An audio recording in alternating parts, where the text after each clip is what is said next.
la grabación de la clase del día de hoy.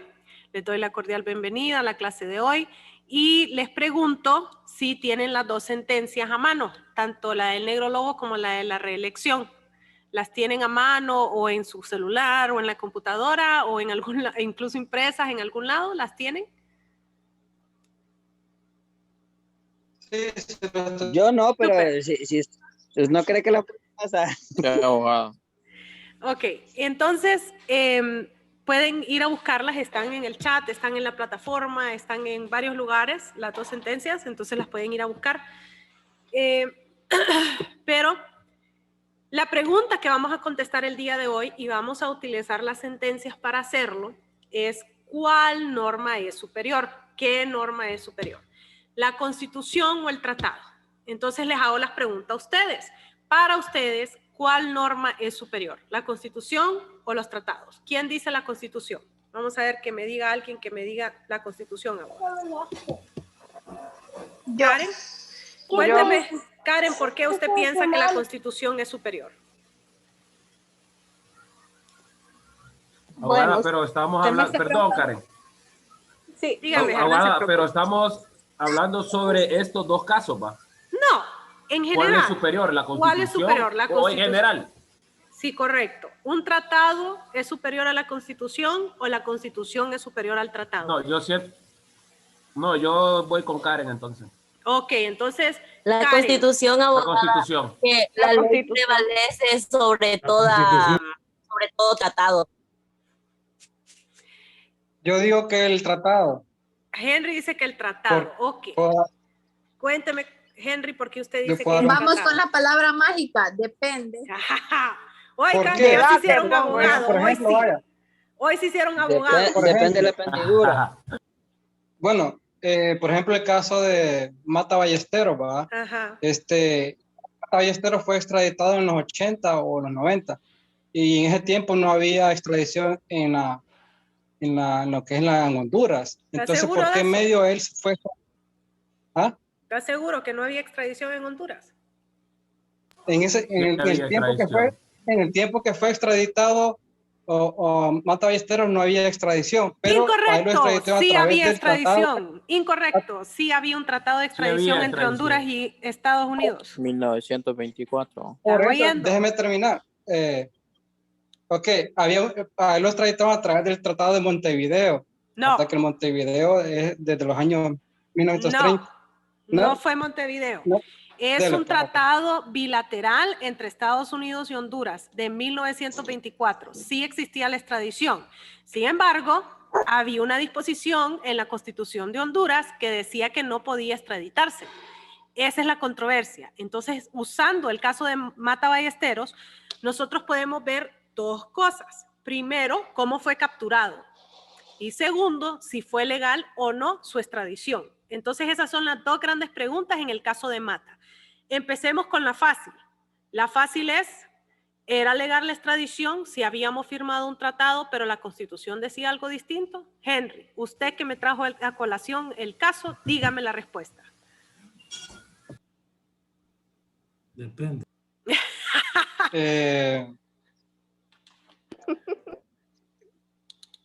No, Está feo eso. Ya, pues está. Gracias. Está difícil eso. Está equivocado y pues bueno, ya entiendo. Pero dígame usted, Henry, ahora que sabe eso, que nosotros teníamos un tratado con Estados Unidos desde 1924, donde nosotros habíamos dicho que íbamos a extraditar. Y sin embargo, teníamos una constitución de 1982 que decía que no podíamos extraditar. Entonces, ¿cuál es la aplicable, Henry? ¿El tratado o la constitución? El tratado tenía que ser, abogado. El tratado. Porque, miren qué interesante. Porque se lo llevaron es el tratado. Porque se lo llevaron abogada es el tratado. Pero miren que la pregunta número 1, ustedes me dicen que fue el tratado. ¿Hay alguien aquí que me diga, no, abogada, la Constitución era la que debería de haber prevalecido? ¿Alguien de aquí me dice eso? Yo, abogada, es que la Constitución tuvo que haber prevalecido. Ajá, cuénteme, Germán. Pero legalmente la Constitución es la que vale, ¿va? Porque es nuestra Carta Magna, pero igual se lo llevaron, mire. O sea, ¿qué nos dice a nosotros? Que prevaleció el tratado. Ok, Siempre entonces, aplica el tratado. No, porque si no, no, porque entonces si no, no se lo hubieran llevado. Jaime, fue primero, está el bien tratado o la tranquilito, Constitución? levantando Yo iba a su hacer la mano. misma pregunta. Jaime, cuénteme. Abogada, es que yo tengo mis dudas ahí en cuanto a ese caso, ¿verdad? Porque lo que hemos escuchado siempre es que a él se lo llevaron de una manera ilegal. Cuénteme por Tuvieron qué. que llevarlo a otro. ¿Mande? ¿Qué fue lo ilegal? ¿Lo ilegal fue la extradición No, o lo ilegal fue cómo lo capturaron? ¿Cuál de las dos cosas fue lo ilegal? Pues en parte, bueno, según yo tengo entendido, bueno, creo que la captura también. Creo que la captura porque según incluso he visto hasta documentales que dicen de que ellos entraron a Honduras y prácticamente fue un engaño todo lo que le hicieron ver al gobierno de Honduras, donde le dijeron si no nos apoyan, Prácticamente lo secuestraron, compañero. lo que son los, vaya, se me escapó la palabra, los acuerdos, podemos decir así, todos los apoyos que iba de Estados Unidos a Honduras podían quedar congelados si no apoyaba el gobierno hondureño. Entonces, creo que hasta la captura fue ilegal, pero incluso he visto que lo trasladaron a otro país y de ahí lo extraditaron a Estados Unidos. No sé si estoy confundido. Entonces, ahí es donde quedamos en alguna duda. Si realmente estaba vigente o no lo que era el tratado de extradición en ese momento. Ok, entonces miren qué interesante. Dígame, Nicole. Incluso en la Constitución de la República, en el artículo 18, habla de que entre conflictos entre el tratado, convención o ley prevalecerá el primero, y en ese caso sería el tratado. Miren que Nicole ya va llegando a Pénjamo. Nicole les está hablando de lo que dice la Constitución de Honduras. Entonces, en el caso de Mata, hay dos preguntas que son bien importantes en el caso de Mata de manera específica. Primero, si prevalece el tratado o la Constitución. El tratado fue firmado en 1924, seguía vigente cuando se extraditó, es más, sigue vigente ahorita ese tratado, y la Constitución es de 1982, ¿ok? Cuando nosotros redactamos la Constitución, alguien dijo que nosotros teníamos que denunciar, es decir, retirarnos de ese tratado bilateral.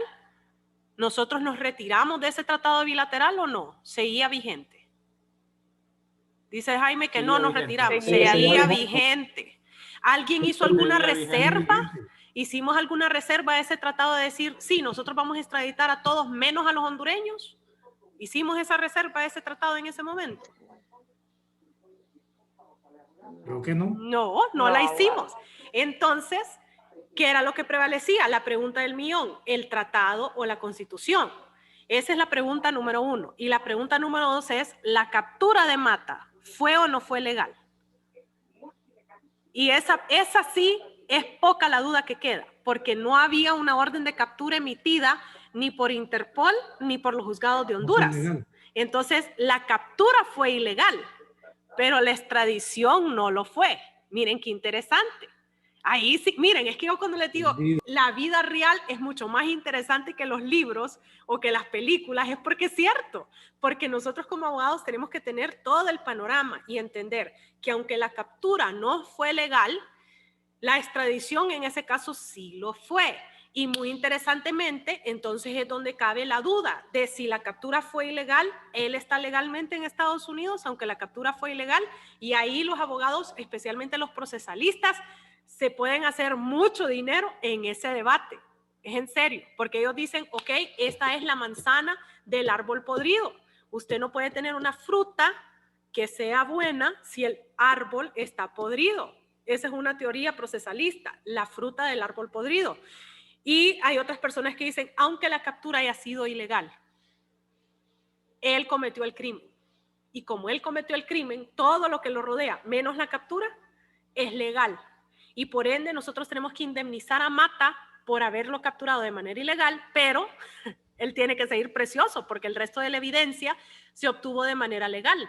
Entre ellos, que los testigos decían que Mata era parte del tráfico de las drogas. ¿Sí? Dígame, Celio. Abogada, pero si usted habla de indemnización, ¿quién lo indemnizaría en este caso? El Estado de Honduras, porque sucedió en el Estado de Honduras. Así que el Estado de Yo tengo Honduras... otra pregunta, abogada. Y lo que sucedió más bien, abogada, Disculpen, compañeros, disculpen que no haya terminado.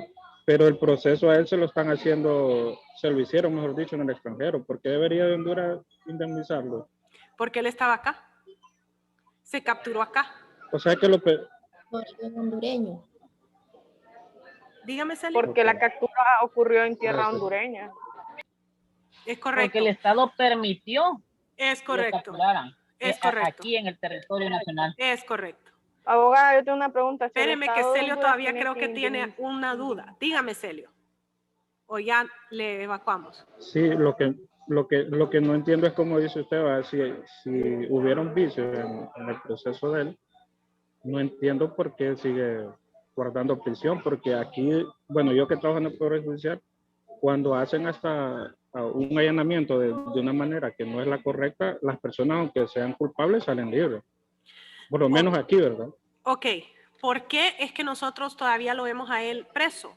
Porque aunque una parte del proceso sufrió la nulidad, en la jurisdicción de los Estados Unidos de América se hace la nulidad de esa actuación, no del resto de las actuaciones. Y el resto de las actuaciones todavía siguen vigentes, porque la información que tenemos de Mata se recopiló en el resto de las actuaciones.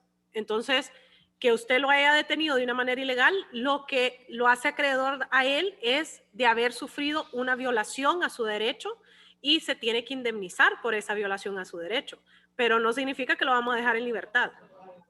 Mire qué interesante esa parte. Pero por lo que yo entiendo, entonces, abogada, el fin justifica los medios, porque si a él lo van a indemnizar, quiere decir que fue menos lo que se pagó con lo que él está pagando ahora actualmente. Bueno, en realidad, para que a él lo indemnicen, tienen que iniciar una acción en donde se declare esa ilegalidad. Entonces, para que él pueda recibir esa indemnización, no es así nomás, o sea, no es así de la noche a la mañana, ah, sí fue ilegal, entonces aquí está su dinero. Él tiene que demostrar que fue ilegal esa captura. Entonces, eso es por un lado. Y por el otro lado, la teoría de la fruta del árbol podrido, que muchas veces en inglés se dice la manzana del árbol podrido, lo que nos está básicamente diciendo es, nosotros no podemos nulificar todo el proceso por el hecho de una ilegalidad. Es decir, esa ilegalidad se tiene que corregir, pero no es que todo el resto del proceso fue ilegal. Eso fue ilegal. Entonces, eso es bien importante que lo sepamos justificar, que lo sepamos balancear, que sepamos ver cuál es la violación y cuáles no son violaciones. Entonces, eso es bien interesante, especialmente en la teoría procesalista de Estados Unidos. Dígame, Celio. Sí, pero fíjese que como última cosa, yo creo que la mayoría de los compañeros, igual que yo, pensábamos que la extradición no era legal, porque desde el tiempo de Mata Ballesteros hasta ahorita es que se empezó a ver eso de la extradición. Y yo creo que ahí es la confusión de todos nosotros. Sí, porque abogada, yo pensaba que la extradición era desde el tiempo de Juan Orlando, yo pensaba que era del 2013 para acá, no. O desde que él estaba en el Congreso. No, yo lo escuché desde Pepe Lobo. No. Pero gracias, abogada, ya me aclaró ya del tema. Pues sí, gracias, muchas gracias. Entonces, miren qué interesante. Entonces estamos en esa pregunta de qué es superior, el tratado o la Constitución. Y entonces nosotros vemos de que hay dos grandes escuelas. Una que le dice a usted los tratados son superiores, y otra que le dice a usted no, la Constitución es la superior. ¿Qué es lo que ha sucedido históricamente? Históricamente, los estados que son pequeños, que no tienen mucho poder, tanto económico como militar, usualmente se adhieren a los tratados. Y usualmente las superpotencias, que en este momento hay una que es Estados Unidos de América, esa es la única superpotencia que hay ahorita. ¿Por qué decimos que es la única? Porque toda Europa se tiene que unir y aún así no le hacen frente. China medio le hace frente, pero no del todo. Rusia más o menos le juega, pero tampoco. Entonces, la única superpotencia que tenemos ahorita es Estados Unidos, y Estados Unidos de América dice, es la Constitución y punto. No, pero mi Constitución dice. O sea que ellos, como tienen ese poder económico, militar y en todo lo que usted quiera decir, ellos pueden realmente decir, no, la Constitución es la que tiene el poder. Entonces, ¿qué sucede con el resto de nosotros? ¿Caemos entonces en la Constitución o caemos en el tratado? ¿Qué es lo que ha sucedido? Y lo primero que vamos a hacer es una simple lectura. Simple lectura significa que alguien de 14 años que no sabe nada de derecho, coge esta ley, la lee y va a entender lo mismo que nosotros vamos a entender. Entonces, en el acápite de los tratados, nosotros podemos empezar a ver qué es lo que dice la Constitución de Honduras. Ya se los estaba anunciando Alejandra. Conforme a la Constitución de Honduras, nos dice en el artículo 15 que las sentencias a nivel interestatal son válidas y de obligatorio cumplimiento. En otras palabras, si existe una sentencia que esté en contra de la Constitución de Honduras, ¿qué voy a aplicar yo? ¿La sentencia o la Constitución? Leyendo ese artículo 15. ¿Qué voy a aplicar? ¿La sentencia o la Constitución?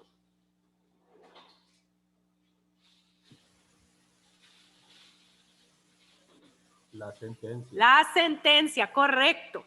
Entonces, de buenas a primeras, el artículo 15 nos anuncia que ya existe algo encima de la Constitución y encima de esa Constitución están las sentencias, ya sean jurisdiccionales o arbitrales. Y nosotros nos hemos beneficiado de eso.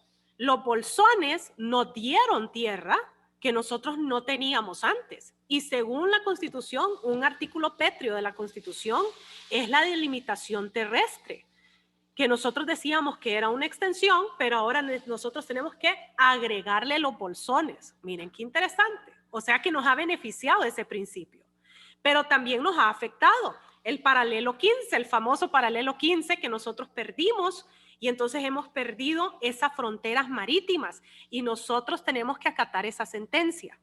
¿Por qué? Porque nuestra Constitución nos dice que tenemos que hacerlo. ¿Ok? Entonces, de buenas a primeras, las sentencias interestatales, ya sean arbitrales o jurisdiccionales, están por encima de la Constitución. ¡Wow! Segunda cosa que nos dice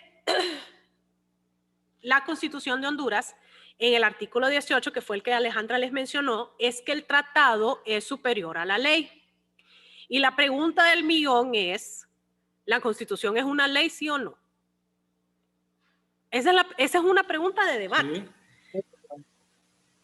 Yo soy del criterio que la Constitución es una ley y les recuerdo que yo trabajé en la sala de lo constitucional. ¿Por qué yo digo que la Constitución es una ley? Porque ¿qué hace la ley? Cuéntenme qué hace la ley.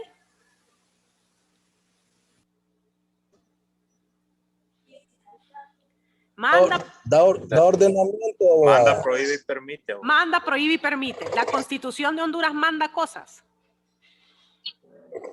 Nos manda a hacer cosas. La Constitución es la madre de todas las leyes, en términos generales. Pero nos manda a hacer cosas la Constitución. Sí, sí. Nos prohíbe hacer cosas. Sí, abogada. Y nos permite también. Entonces, ¿es una ley? También. Ok, ese es mi criterio. Sí. Ahora, tengo colegas muy reconocidos con mucha experiencia que dicen, no, no es ley, es un contrato social. Pero vuelvo y repito yo, ¿y qué es el contrato? ¿Tienen esa definición del Código Civil? ¿Qué es el contrato? El contrato es ley para las partes, abogado. Entonces, ¿la Constitución es o no es ley? Las partes se comprometen, abogada. Correcto. Los contratos son leyes entre partes. Entonces, mi respuesta a ellos es, ok, ¿tú crees que es un contrato? Y el contrato es ley entre partes. O sea que siempre es una ley. Ese es mi punto de vista, pero como les digo, hay personas muy letradas, colegas míos muy reconocidos que me dicen, no, no es ley. Si usted cree que la Constitución es una ley, entonces el tratado está por encima de todas las leyes. Eso es lo que nos está diciendo el 18. ¿Ok? Entonces, de una simple lectura de la Constitución, alguien de 14 años le diría, el tratado es superior. Y algo bien interesante es que en el 19 nos dice que tiene que haber responsabilidad a los funcionarios que firmen tratados que lesionan los derechos o obligan innecesariamente a Honduras. Y esa responsabilidad puede acarrear inclusive traición a la patria, que es imprescriptible. Miren qué interesante. Entonces, si ellos han firmado cosas y nos han obligado a hacer cosas que nosotros no queremos, como por ejemplo la extradición, nosotros podemos perseguir a esos funcionarios. Miren qué interesante esa parte. Yo personalmente jamás he visto uno de esos casos en Honduras. Yo personalmente. Que yo quisiera ver esos casos, claro que sí, porque nos hemos comprometido un montón de cosas y ni siquiera sabemos a lo que nos hemos comprometido. Y eso es una grave violación a los deberes de los funcionarios. Entonces, que a mí me gustaría ver uno de esos casos, claro que sí.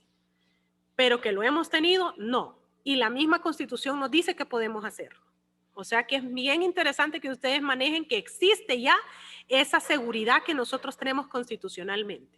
Y además de eso, en el artículo 245, inciso 12, nos dice que corresponde al Poder Ejecutivo dirigir la política y las relaciones internacionales, siendo ellos los responsables de las negociaciones, firmas y depósitos de los tratados. Y la última partecita que es bien importante, y sus reservas. O sea que el directo responsable de que nosotros no hayamos hecho una reserva a ese acuerdo de 1924 con Estados Unidos es el Poder Ejecutivo. Ese mismo Poder Ejecutivo que no ha hecho una reserva en cuanto a elegir y ser electo. La reelección. Ellos son los que tienen que hacer esa reserva de decir, y en Honduras la reelección para el puesto de presidente solo será una vez, 2 veces, 0 veces, lo que ustedes quieran. Pero el que es responsable de hacer esa reserva, mírenlo bien, artículo 245, inciso 12, es el Poder Ejecutivo. Ellos son los que tienen que hacer esa reserva. Pregunta que siempre me hacen a mí, abogada, ¿y esa reserva cuándo se puede hacer? Respuesta, cuando a mí se me antoje. ¿Escucharon bien? Cuando a mí se me antoje. Si yo me levanto mañana y yo digo, Como hey, Poder Ejecutivo, ¿verdad? Claro que sí, el Poder Ejecutivo puede hacer esa reserva cuando a él se le antoje. Entonces, no que solo tuve que haber hecho en la negociación, claro que sí, desde ahí usted tuvo que haber hecho todo el movimiento posible para que fuera beneficioso para Honduras. Pero nosotros sabemos que muchas veces no podemos en contra de los poderes más grandes. Entonces nosotros como país, como república y como Estado soberano, tenemos el derecho a reserva y lo podemos hacer en cualquier momento. Espero que se graben esa parte porque tengo colegas que me dicen, no, si no lo hicimos antes, no lo podemos hacer ahora. Mentira. ¿Y saben cómo sé yo que es mentira? Porque Estados Unidos hace reservas literalmente una vez al mes. Es impresionante. Ellos revisan sus tratados una vez al mes y si ven algún error, ellos mandan a hacer reservas. Entonces, si ellos pueden, ¿por qué nosotros no? ¿Verdad que no tiene sentido que ellos puedan y nosotros no? ¿Será que es que ellos, qué? ¿Son mejores que nosotros o tendrán algún derecho encima del nuestro? ¿Verdad que no? No. Entonces, Nosotros también podemos. Correcto. Pero como nos gusta el copy-paste. Es que nunca hacemos reserva porque ni en el Código Bustamante hicimos una reserva, abogada. Es correcto, en el Código Bustamante hicimos reserva. Copy-paste, abogada. Ni en el Código hicimos reserva. Entonces, nosotros tenemos muchos tratados que hemos firmado. Tuvimos una época dorada en Cancillería, en donde nuestra Cancillería era no solo en cuestiones comerciales como somos ahora, que todavía somos un referente en todos los temas, éramos considerados una superpotencia. ¿Qué ha sucedido con Cancillería? Un decaimiento increíble. No tenemos ese relevo generacional. Y como no lo tenemos, entonces hacemos una reserva, o no hacemos reservas, o hacemos unas reservas que dan pena ajena, ¿verdad?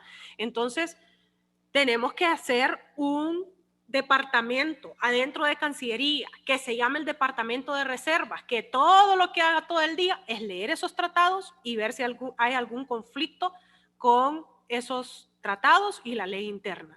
Si hay, que ellos nos digan, hey, ustedes tienen que hacer esta reserva. Y entonces nosotros hacer las consultas respectivas, ir a presidencia, hacer el movimiento y poder ir a hacer esa reserva. ¿Ok? O sea que esto todavía nosotros lo podemos hacer. Segunda pregunta del millón. ¿Podemos forzar al Poder Ejecutivo a hacer una reserva? Cuéntenme. Si ya sacaron derecho constitucional, ustedes deberían de tener esa respuesta. ¿Alguien puede forzar al Poder Ejecutivo a hacer una reserva?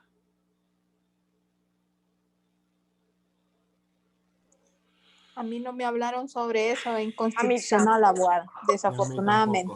Ni a mí tampoco. No sé qué contestarle, abogada. Hay dos que pueden forzar al Poder Ejecutivo a hacer una reserva. Y se los cuento ahorita. El soberano.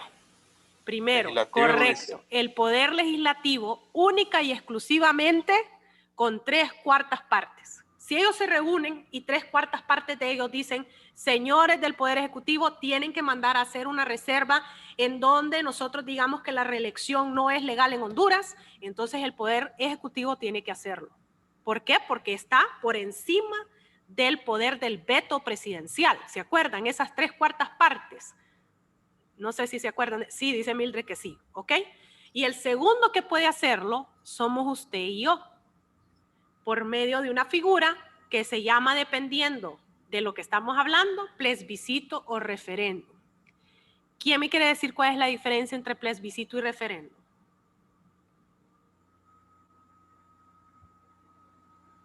Cuando yo uso... abogada, más que todo, dígame, Olga.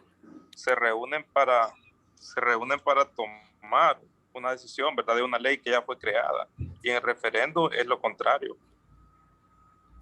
¿Cómo así lo contrario? No se ha creado todavía. Una ley nueva. No está todavía, como quien dice, en vigencia, ¿verdad? Sino que se va a tomar. Ok.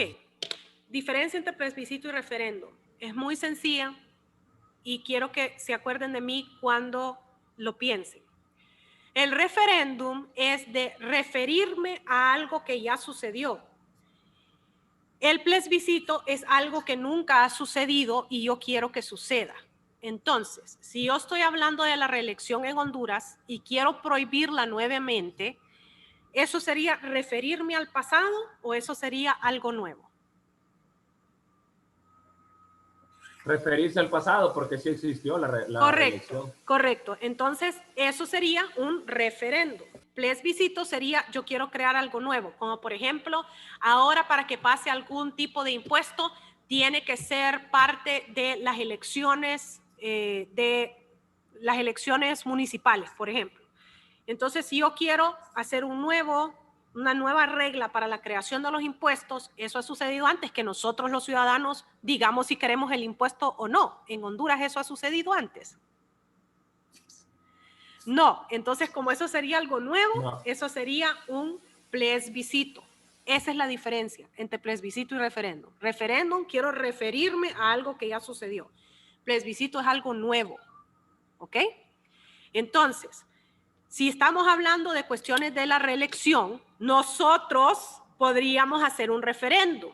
Ahora, dicen que para hacer el referéndum yo tengo que poner mi nombre, mi huella digital, mi número de identidad y a veces les digo yo, allí falta una partecita donde diga en saco de qué es que me quieren encontrar, porque ¿quién tendría los gumaros de ir a poner ahí su nombre, su firma y su huella digital? ¿Quién los tiene? ¿Quién de todos ustedes que me ha dicho en más de una ocasión yo no estoy de acuerdo con la reelección tiene bien puestos como para ir a decir aquí está mi nombre, aquí está mi número de identidad? No. Como dijo usted, abogada. Después nos van a hallar muertos, pero está bien. No, pues por eso les digo yo, ahí falta un rengloncito donde digan saco de qué, de Doña Blanca, de Maseques, que me quieren encontrar, yo no sé, ¿verdad? Porque yo, por lo menos yo no me atrevo a hacer esa firma, ¿verdad? Entonces... El día que quiere morir. Pues sí, quiere fin de semana, quiere día de semana, el lunes a martes, no sé. Entonces, hay dos que pueden obligar al Poder Ejecutivo a hacer esa acción. El legislativo con 3/4 partes y un referéndum que nosotros hagamos o un plebiscito si es otra materia que no hayamos tocado antes. Es bien interesante esa parte. O sea que es problema de todos nosotros, no solo es problema del Ejecutivo. Es cierto, él puede negarse, pero nosotros podemos obligarlo a hacerlo. Entonces, desde el punto de vista constitucional de la República de Honduras, nosotros creemos que los tratados están por encima de la Constitución. Pero nosotros hemos visto que la Sala de lo Constitucional dice algo distinto y nos dice nosotros como letrados, como entendidos en la materia, como personas estudiadas, pensamos algo distinto. Y miren qué es lo que ellos piensan. Ellos piensan que nosotros somos parte de algo que se llama el bloque constitucional o el control convencional, o como ustedes quieran llamarle, porque lo he visto de varias maneras. Yo le llamo el bloque de constitucionalidad. Así le llamo yo, porque varios juristas así le llaman. ¿Eso es invento de Honduras? No, no es invento de Honduras. ¿Eso existe en otros países? Sí. En muchos países de América Latina, el primero que lo usó ya de manera legal fue Colombia. O sea que no estamos hablando de que fue tal vez ahí Belice o Haití. No, Colombia, que es una de las potencias en América Latina, fue el primero en usarlo. Ahora lo utilizan muchos países de América Latina, entre ellos Honduras. ¿Y dónde fue que nosotros lo vimos? Lo vemos reflejado en la sentencia de la reelección y en la sentencia del Negro Lobo. Ahí es donde nosotros vemos que la Sala de lo Constitucional lo puso en blanco y negro. Honduras es parte del bloque constitucional. ¿Qué es lo que le dicen esas sentencias? En el párrafo preambular 16, nos dice que los tratados forman parte de la Constitución. En otras palabras, según la Sala Constitucional de Honduras, la Constitución y los tratados son iguales. No hay uno por encima del otro. Miren qué interesante, son lo mismo. Luego les viene y les dice que los tratados son específicos y que deben ser acatados por su novedad ante la ley local. En otras palabras, si yo tengo un tratado sobre extradición con Estados Unidos, eso es algo bien específico. Yo, Honduras, puedo extraditar a Estados Unidos de manera muy específica. No estoy diciendo que yo voy a extraditar al resto del mundo, España, Francia, no, solo a Estados Unidos, muy específico. Entonces, como eso es algo específico, eso está por encima de la ley. Y eso no es algo nuevo. Si ustedes han estudiado las teorías procesalistas, las teorías de... inclusive Hans Kelsen, nos dicen que la ley especial es la que va a ser aplicada. Bueno, la ley específica, nos dice la Sala Constitucional, es la que va a ser aplicada. Y lo otro que nos dice es que es el Congreso el que debe reformar la Constitución. Eso en el párrafo preambular 17. Muchas personas dicen que la Sala de lo Constitucional lo que hizo fue ser Poncio Pilato, lavarse las manos. Pero si ustedes lo miran desde esta teoría que nosotros hemos manejado de cuál es la función de la Corte lo que tiene que hacer es garantizar el derecho. ¿Se acuerdan de eso? Que hasta ahí era donde aparecía la Corte en la garantía. ¿Se acuerdan de eso? La Corte es la que tiene que garantizar la ley. El que tiene que crearla, modificarla, derogarla es en Honduras el Congreso. Entonces, ¿a quién le toca reformar la Constitución? ¿Al Congreso o a la Corte? Cuéntenme. Al Congreso. Al Congreso. El Congreso. Es correcto. Entonces, el que tiene que hacer, nos dice la sentencia, eso es lo que nos dice en blanco y negro la sentencia en el párrafo preambular 17 y 16. Dicho sea de paso, ¿qué es un párrafo preambular?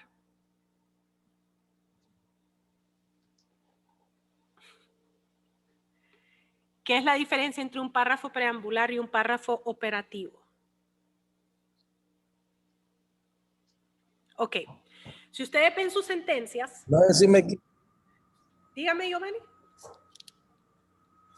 No, decime, por menos de que usted manifieste la palabra preambular, me imagino que es que como que abre el camino a lo que va a redactar o lo que va a hablar, ¿verdad? Porque es preambular, que dice de pre. Correcto. Entonces, cuando nosotros tenemos una sentencia de manera específica, esas dos sentencias que ustedes tienen en su mano, los párrafos preambulares son todos los que están antes del por tanto. ¿Por qué? Porque ahí yo voy a encontrar la explicación, el preámbulo de lo que yo voy a hacer. ¿Qué es lo que yo voy a hacer? Lo operativo. Entonces, después del por tanto, esas palabras que usualmente le salen en negrita, para abajo, le salen los párrafos operativos. Ahí es donde usted va a ver que van a empezar con verbos. Vamos a indemnizar, vamos a cambiar, vamos a derogar, vamos a hacer al lugar, no al lugar, sobreseír. O sea que hay verbos, es lo que yo estoy haciendo. Eso es un párrafo operativo. Los párrafos preambulares son los que me explican por qué yo estoy haciendo esas acciones que son con verbos. Entonces, las sentencias, todos los textos legales realmente tienen párrafos operativos y párrafos preambulares. Pero de manera muy especial, dentro de esas sentencias que ustedes están viendo, ustedes van a ver párrafos operativos antes del por tanto y párrafos operativos después del por tanto, donde ustedes miren verbos, acciones que tienen que tomarse, y párrafos preambulares antes del por tanto, donde les explican por qué están tomando esa acción. ¿Sí?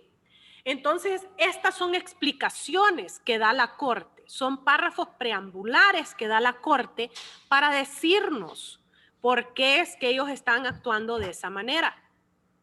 Ellos nos están diciendo, señores, los tratados forman parte de la Constitución. Además de eso, son específicos. Yo tengo que aplicarlos por encima de la ley. Y por último, yo, que soy la Corte, no puedo cambiar la Constitución. El que tiene que cambiarla es el Congreso. Y muchas personas se hacen la pregunta, que no solo somos los hondureños los que nos hacemos la pregunta, sino que a nivel latinoamericano, inclusive en Estados Unidos, se hacen la pregunta de ¿por qué? ¿Por qué la Constitución y los tratados son la misma cosa según estas cortes del bloque constitucional? ¿Por qué los tratados forman parte de la Constitución? Y la respuesta nosotros la encontramos en la Constitución de Honduras. Y la encontramos justamente en eso que nos han dicho anteriormente, esos artículos. ¿Por qué es que forman parte?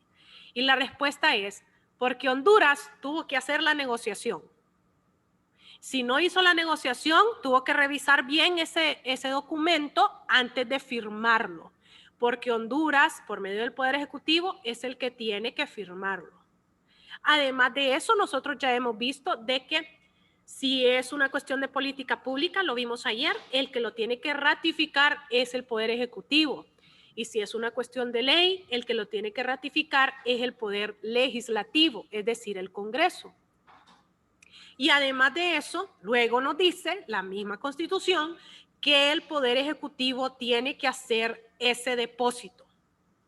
En otras palabras, la Constitución nos está diciendo qué es lo que nosotros tenemos que hacer para nosotros poder tener un tratado vigente en Honduras. Y los que somos responsables de que ese tratado esté o no vigente en Honduras somos nosotros por medio del Congreso. Si el Congreso no ha hecho su trabajo, ¿de quién es la culpa?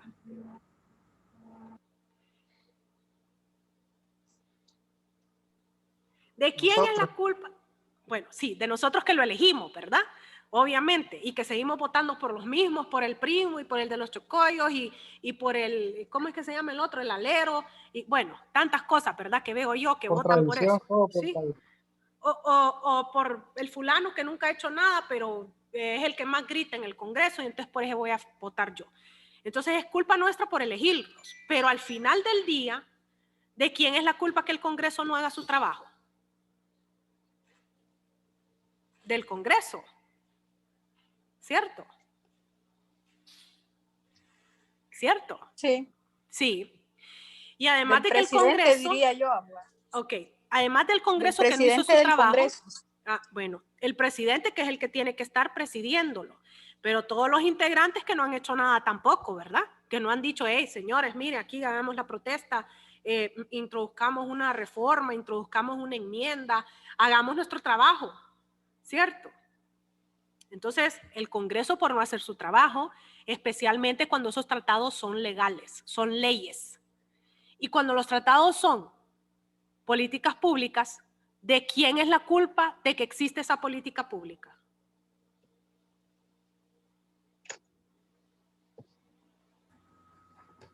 Del Ejecutivo, abogada. Del Ejecutivo, correcto. Y además de eso, la misma Corte les está diciendo, yo no puedo actuar, pero ¿quién puede actuar por medio del plebiscito y el referéndum?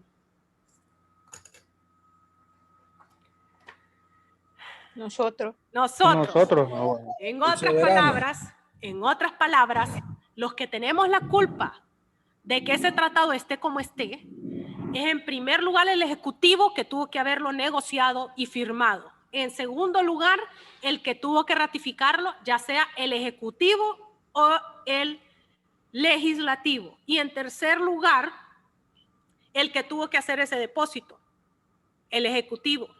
Y yo de corte lo único que puedo hacer es decirle qué es lo que existe. Es decirle, estoy garantizando lo que usted ha firmado. Porque quiero que se imaginen un momento qué sucedería si la Corte se pone a inventar nuevas leyes. ¿Qué creen ustedes que sucedería en Honduras si la Corte se pone a inventar cuáles son las leyes? ¿Hubiera una separación de poderes si la Corte se pone a emitir leyes? No. No. ¿Hubiera una separación de poderes si la Corte le diría, hey, Congreso, tienen que reformarla porque a mí se me antojó reformarla? ¿Existiría separación de poderes? Tampoco, abogada. ¿No? Entonces, ¿qué es lo que nos toca a nosotros? Ok, exigirle al Congreso que haga su trabajo, exigirle al Poder Ejecutivo que haga su trabajo, y si no lo hacen, hacer un plebiscito o un referéndum. Eso es lo que toca.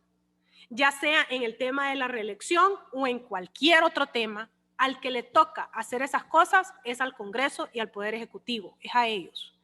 Y nosotros que somos ciudadanos de Honduras, que tenemos la habilidad de poder hacer esas peticiones legales, no manchando paderes y quemando llantas y haciendo todas las tonteras que les digo yo que nada llevan, sino que realmente haciendo esas acciones legales, haciendo las peticiones necesarias que tenemos que hacer legalmente hablando. Por eso están estudiando Derecho, yo lo sé, porque no van a ser de los quemallantas, sino que van a ir realmente a hacer las peticiones necesarias.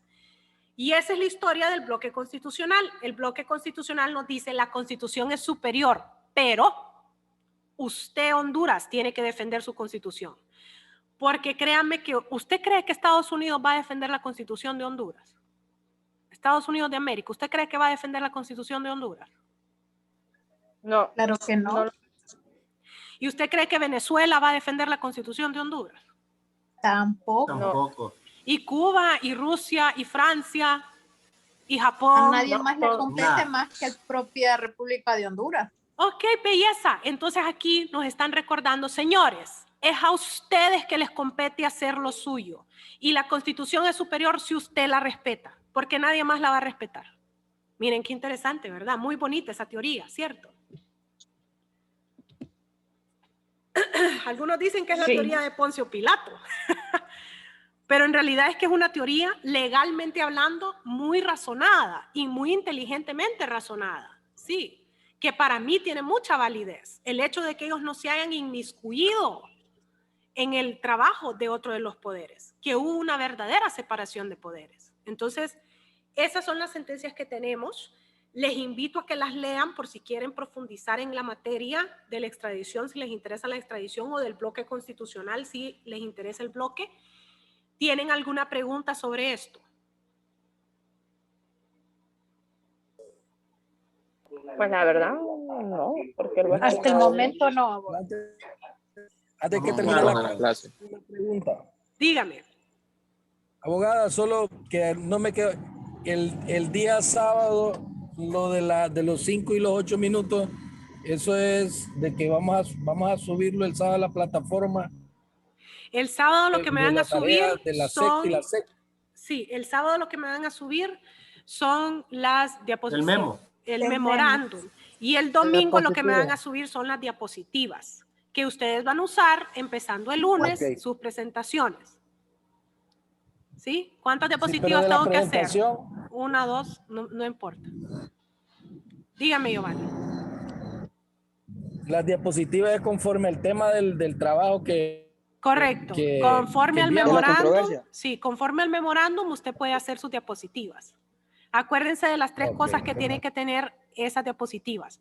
Nombre de su controversia, qué es su controversia, cuáles son los hechos y qué es su recomendación para resolucionar esa controversia, para darle solución a esa controversia. Esas son las tres cosas. Nombre de la controversia, abogada. Nombre de la controversia. Nombre de la controversia. Hechos de la controversia. y solución propuesta para la controversia. Ok, ¿se lo puede escribir mejor? Ok. PPT. Y Nombre de controversia. vamos a salir así como usted sale en su... Abogada. Claro, claro. Van a salir en cámara, tal vez lo Vamos a salir conozco. así, en cámara, así como usted nos ha explicado en los videos. ¿De qué cosa? No, así como usted nos ha dado la introducción del memorándum, cómo nos ha ido explicando. Así mismo vamos a salir nosotros. No necesariamente. Acuérdense que tienen que contestar esas 3 preguntas. ¿Cuál es el nombre? ¿Cuáles son los hechos? ¿Y cuál es la propuesta de solución? Entonces, pueden presentarme su memorándum si quieren, pero quiero que se acuerden que solo son 5 minutos. Precisos, concisos y congruentes. Buenas noches, abogada. Buenas noches, ¿cómo está Carolina? Correcto. Bien, abogada, gracias. Me alegro que esté mejor. Gracias, Carolina. El sábado, entonces tenemos que mandar lo que es el memo y las plantillas de la presentación que dice ahí. El memo es para mañana antes de las 12, compañera. Vamos a ver. Voy a abrirle, un momento, voy a abrir la hoja y le voy a mandar copia. El 10. El 10. El 10 dice. Así es el sábado. Y otra dice que máximo el jueves, el 11. Correcto. Entonces el 10 es el memo y las diapositivas es el 11. Gracias. Les pongo aquí. Espérenme un momento. Ahorita les confirmo porque estoy abriendo la hoja de los trabajos. La hoja de los trabajos les dice que el memorándum es para el 10 y la presentación es para el 11. Entonces aquí vamos a ponerles justamente memo 10, PPTs 11. Sí, y ambas son para las 11:59 de la noche. O sea, las 23:59. Abogada, ¿y las citas? Las citas son para el viernes. Acuérdese de eso. Ok, gracias. Mañana. Sí, tenemos Mañana, 6. abogada, mañana empieza. Correcto, tenemos 6, acuérdense. Pueden escoger de esas 6 cualquiera de 3 que a ustedes les gusten. ¿Sí? Abogada, eso se les mandamos a su... A mi WhatsApp, el privado. Correo. Al privado, ¿verdad? Al privado, a mi WhatsApp privado, sí. Abogada, pero no precisamente tiene que ser ese día, o sea, si ya las envié, No, tengo sí, que volver ya a los enviarlas. tengo. Sí, ya las tengo las suyas y tengo las de Jaime, tengo varias. Así que si me las quieren mandar hoy, no hay problema. Abogada, yo también le envié la mía. Okay. Sí, yo aquí las tengo, no se preocupen. Los que ya me la mandaron, no se preocupen que aquí las tengo. Permiso, buenas noches, abogada. Buenas noches, Abogada, muchachos. Dígame. Dígame. Vamos a grabar explicando la diapositiva y lo vamos a subir, ¿verdad? Es no correcto. tenemos que salir en cámara. No. En cámara van a salir lunes, martes, miércoles, jueves, el día que ustedes escojan. Marvin dijo que él quería ser el número 1. Yo el número 2, abogada. Abogada. Yo el 3. Dígame. Una consulta. Dígame. El memo debe de llevar el análisis y el fundamento legal, ¿va? Correcto.